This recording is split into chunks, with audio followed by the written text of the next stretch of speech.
at the tail end of 2021. This was the City Centre Motel, which had been around since the early 50s.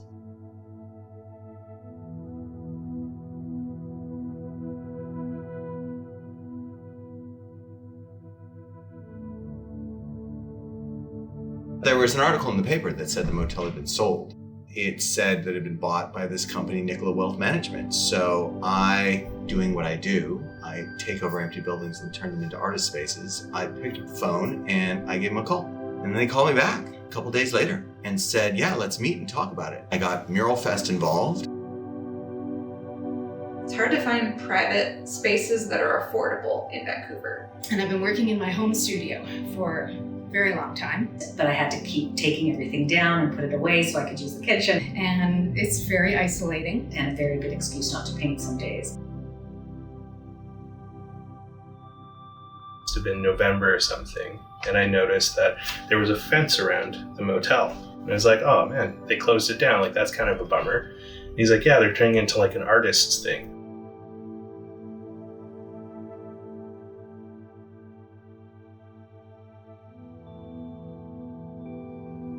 Found out that you could apply for it. So I did, and was accepted. To even see that there was a space that was intentionally going to be used to encourage BIPOC artists and to give us a space, I immediately didn't have that hesitation of, do I bother applying this time?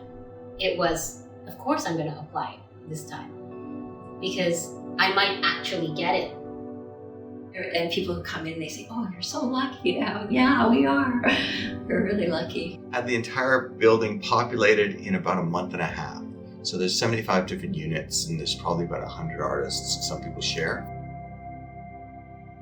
Everything from tattoo artists, painters, sculptors, photographers, videographers, latex designer, industrial designers, fashion designers. So it's cool seeing all of that under one roof.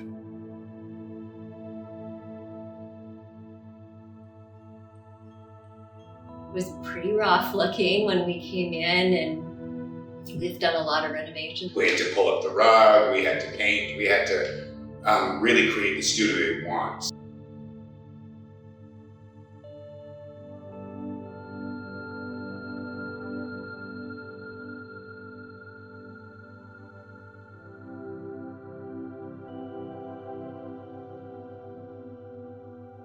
All like our friends in the motel, like we all like work off of trade system. So like if I need something from someone, like I'll trade them like a garment or whatever. And then we like party on the weekends.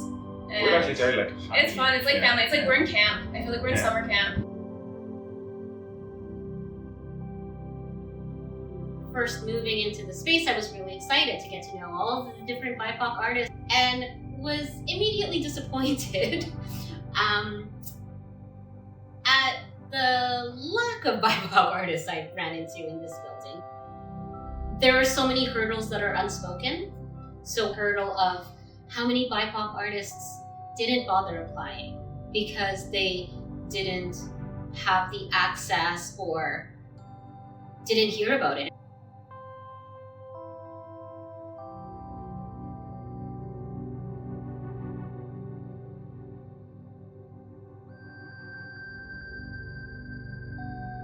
So I love knowing I can come say hello to people as I walk into the studio, but I love shutting the door and creating and focusing on my work. Everything that I looked at previously was all shared space, primarily, and then you have different music going on, different vibes going on, different energies. If I'd gone to the city of Vancouver, this would have never happened. There's this thing called a change of use in the city of Vancouver. So if you change something from being one use, like a warehouse, into another use, like artist space, then it triggers all these upgrades. So there's a lot of regulatory barriers in the city of Vancouver around all sorts of different uses. It is super complicated, and it's one of the things that the city's working on improving, but it's a very long, slow process.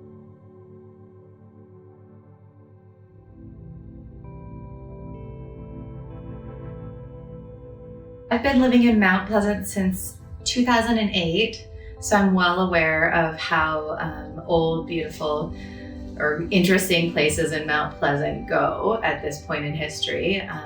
It's not very unexpected to me. It's really started to increase. People just started disappearing, and they were like moving to like Winnipeg and Montreal and Toronto because those communities were more receptive to like arts and culture scene.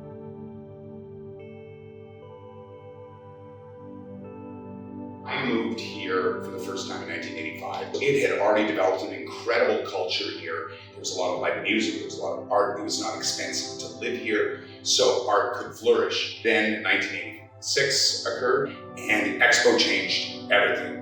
It put Vancouver on the world map and made it into a more financial city. Then after Expo was gone, the city then began just tearing everything down.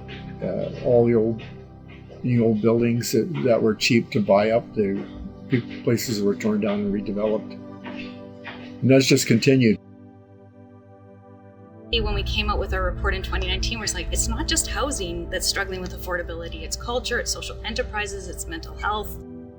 So, in my case, what I did at City Center was I didn't talk to the city at all and just took it over and filled it with artists and then just said, it's a motel. Is it a motel? Yeah. Is it a motel? Sort of. I mean, yes. The Narrows group found a way forward that we knew was safe and could accommodate that sort of more less toxic, hazardous use of studios. And a motel has a lot of really great safety features. It has, it has fire suppression. It has every studio has an access out. It was just kind of quite a brilliant sort of thought to say we're going to keep it as a motel, but a motel for artists. It's going to get knocked down and turned into condos, or do you be positive and turn it into something in the meantime that can be functional for everyone? Would it be great if it was there for 50 years? Yeah, but it's not. So here we are, having this amazing time and using this amazing space while we've got it. Being an artist, besides being an imperative, is a choice of economics. And there's a lot of poverty in this position.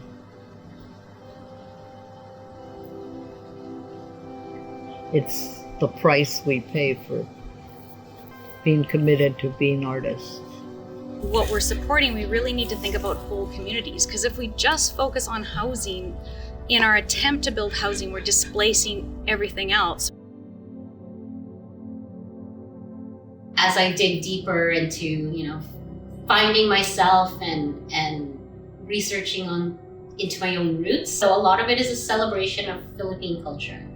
Whether it's with mythology I never learned as a child, lost written scripts that I didn't know existed until my adulthood.